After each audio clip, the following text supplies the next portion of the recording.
Welcome to Insight Vibes. I'm your host, Nova, and joining me, Ethan and Sophie. Tonight, we're exploring the reality of our world, its challenges, its struggles, but also the quiet sparks of hope that keep humanity alive.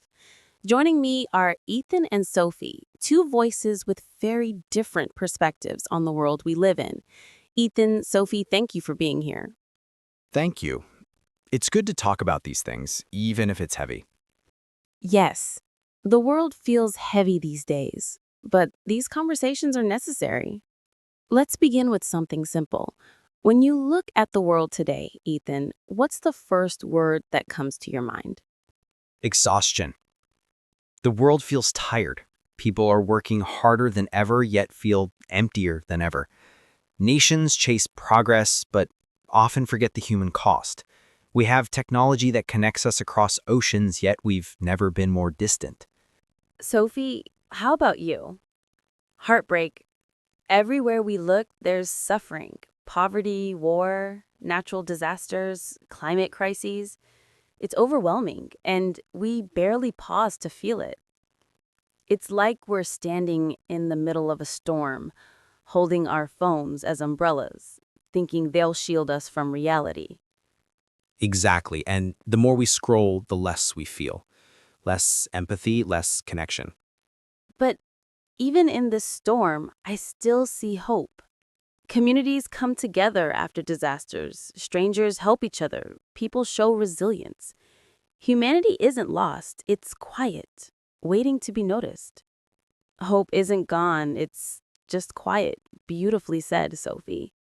Let's talk about the emotional toll this world takes on individuals. Ethan, mental health crises are rising globally.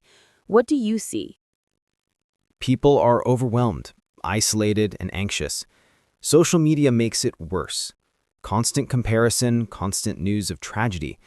It's no wonder depression and anxiety are skyrocketing. Yes, and the loneliness is heartbreaking. People are surrounded by screens, but starved for real connection. Even small acts of kindness, conversations, or shared moments are rare but powerful. Do you think technology has helped or hurt our mental health? It's a double-edged sword. Technology connects us, yes, but it also isolates. We see the world suffering instantly, and it's too much to process, so we shut down emotionally. But yet, technology also spreads stories of hope. People rebuilding after disasters, communities helping each other. That's why balance is key. It's almost like we need to teach empathy again, not just information. Exactly. Empathy is a skill, and in this era, it's fading. But even small gestures, listening, helping, or even a simple smile, remind us that human connection still exists. Moving on, the world faces wars, famine, poverty, and political unrest. Ethan, as someone who studies global issues, how do you see these crises shaping our future? Inequality is widening. The rich have access to solutions while the vulnerable are left behind. Wars displace millions. Natural disasters destroy homes. The system often seems indifferent to human suffering. It's easy to feel helpless, but I believe awareness is the first step. Conversations like these matter. They remind us that change is possible when people care enough to act. Ethan, do you think governments and organizations are doing enough? No, not really. There are pockets of effort, yes, but globally, the response is too slow. Bureaucracy, politics, and corruption often delay action while people suffer. And that's why hope matters. Even when institutions fail, individuals and communities can make a difference. People planting trees, helping refugees, volunteering, that's the world's quiet revolution.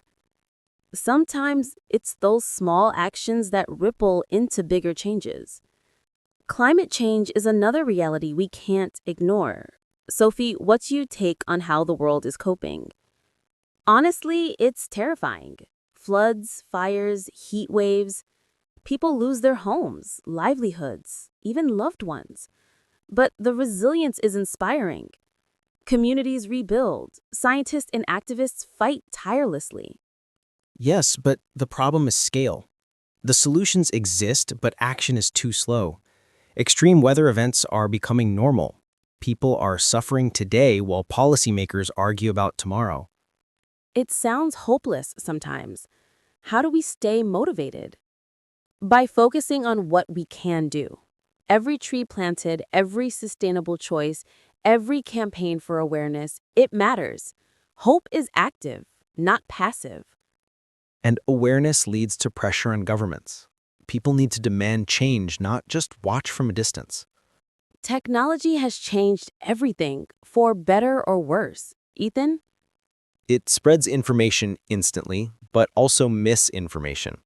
Social media amplifies fear, outrage, and despair. People feel powerless watching tragedies unfold online. But yet technology can also unite. Crowdfunding for disaster victims, global movements for climate and human rights, these wouldn't be possible without digital tools.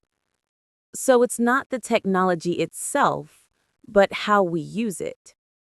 Exactly. It's a mirror. It shows us the best and worst of humanity.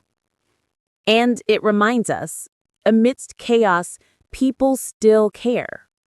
We've talked about suffering, isolation, inequality, climate, technology, but let's end on hope.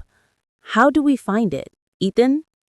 By taking responsibility, not waiting for others, volunteering, educating ourselves, voting, helping our communities. Small actions accumulate into change. And by remembering compassion. Even when the news is dark, every act of kindness matters. Every human being you touch positively is a seed of hope. Hope isn't passive. It's action. It's empathy. It's resilience. Yes, and even in a chaotic world, hope can guide us forward.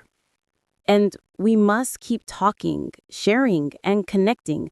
That's how humanity survives. Tonight, we face the weight of the world together. Its suffering, its challenges, its inequality, and its pain.